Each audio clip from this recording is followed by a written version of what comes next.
los ramos anteriores de C4, C5 a T1. Pero son los ramos anteriores, no es la raíz entera. No es el nervio raquídeo que se anastomosa con el resto.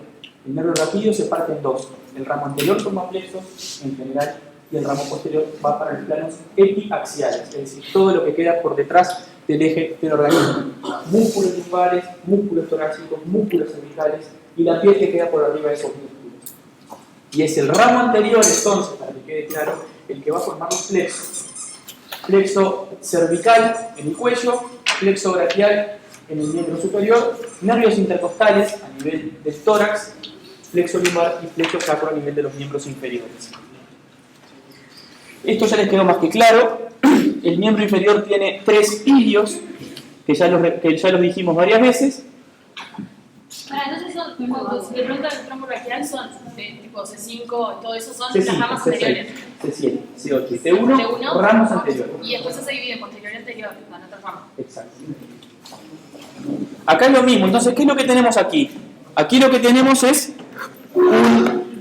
una foto anatómica de la región de la cola de caballo, donde aquí estaría el cono medular, terminando el cono medular, y las raíces emergiendo desde la médula. Pero aquí lo que vemos es la médula envuelta por su dura madre y las raíces envueltas por la dura madre. Aquí adentro van la raíz anterior y la raíz posterior, motora y sensitiva. Acá está un poco más claro, más o menos, cómo se distribuyen los territorios nerviosos. Entonces, si aquí tenemos la médula espinal, aparece flechita que me olvidé el puntero. Si aquí tenemos la médula espinal que llega hasta L5, S1, hasta L1, L2, perdón. Aquí tenemos los ramos que van a formar el plexo braquial. Aquí tenemos los nervios intercostales. Este esquema es justamente muy esquemático. Los nervios intercostales no forman plexos. Los nervios intercostales quedan individuales, uno debajo de cada costilla.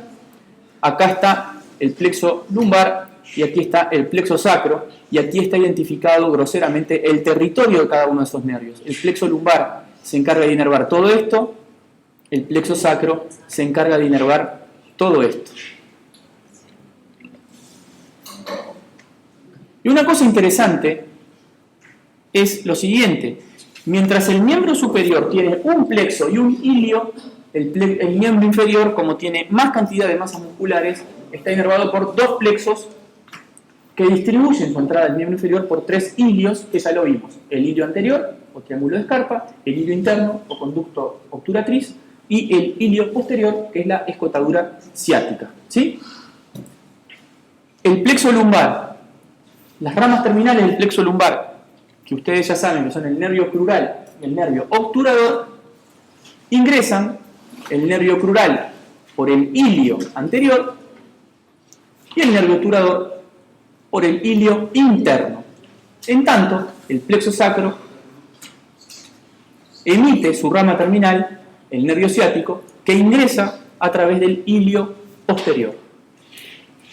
Esto ya lo vimos varias veces, pero lo tienen que tener claro. El ilio anterior es el triángulo de Scarpa, es el principal ilio vasculo linfático, ya lo dijimos varias veces, y por ahí ingresan los nervios crural, genitocrural y femoroputáneo. Entonces, ¿qué son estos nervios periféricos que nosotros vemos? Lo mismo que ocurre a nivel del plexo braquial. El intercambio de información entre los ramos anteriores de los nervios raquídeos. A nivel del miembro inferior o a nivel del miembro superior ocurre una cosa que yo no sé si ustedes lo notaron. Si nosotros tenemos el miembro superior aquí con el hombro, el brazo, el antebrazo y la mano, si yo me pusiera así, las raíces nerviosas en sus territorios sensitivos están más o menos escalonadas de forma que C4 de la inervación sensitiva del hombro, C5 la del brazo, C6 la del antebrazo, C7 la del medio de la mano, C8 y T1 la cara interna del antebrazo y del brazo. ¿Se fijaron eso? Cuando estudiamos por raíces, no por nervios. Es exactamente como ocurre en la evolución. Si el ser humano, un poco, pues el ser humano es una lombriz, así, y los nervios están escalonados, C1, C2, C3, C4, C5, etc., es como que a esa lombriz le sale el miembro superior a la altura de los nervios C5 a T1 y los empieza a empujar para afuera.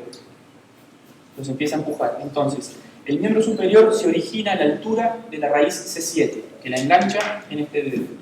Engancha C7 y la empieza a llevar para afuera.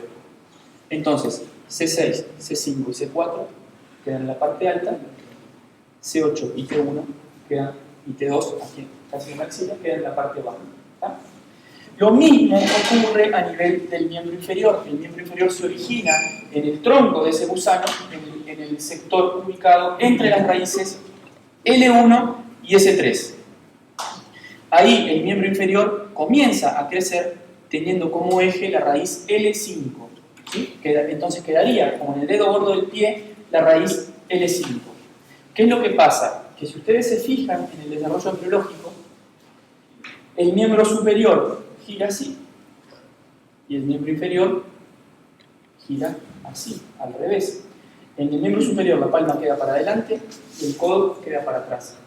En el miembro inferior la palma queda para abajo y el codo queda para adelante. Es decir, rotan los dos, están puestos así en el inicio del desarrollo embriológico, miembro superior y miembro inferior. Si están puestos así, el miembro superior rota así y el miembro inferior rota así, para el otro lado.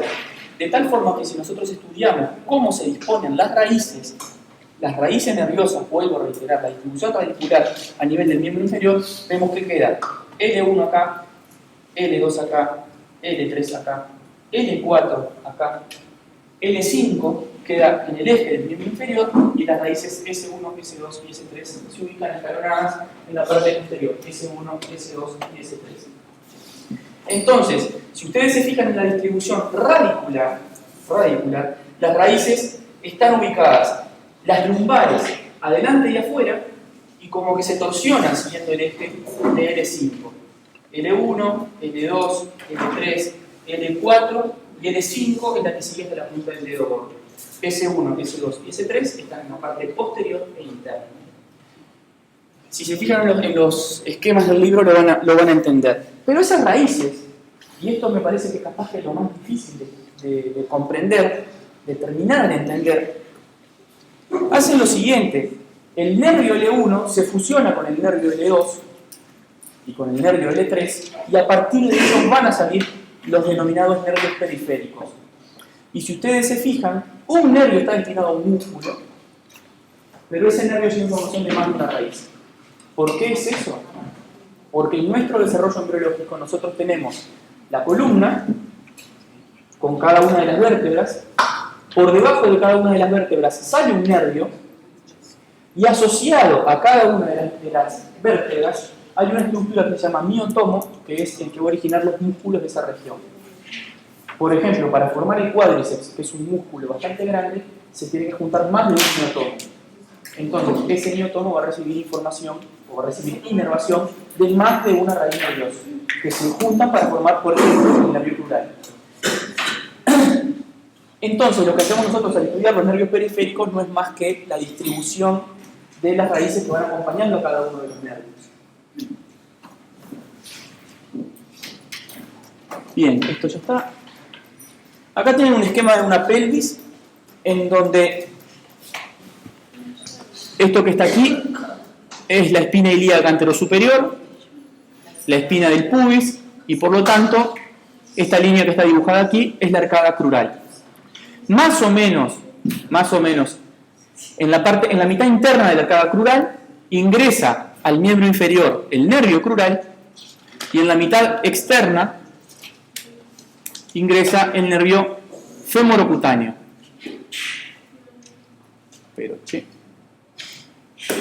Y por debajo del conducto subpubiano, también como rama terminal del plexo lumbar, emerge el nervio obturador. Esto ya lo vimos. El ilio posterior es el principal ilio nervioso en cuanto a su territorio, y por él ingresan los nervios ciático mayor y menor. Esto es también una pelvis ósea vista desde atrás. Estos reparos anatómicos ya los vimos: el hiato sacrococcigio,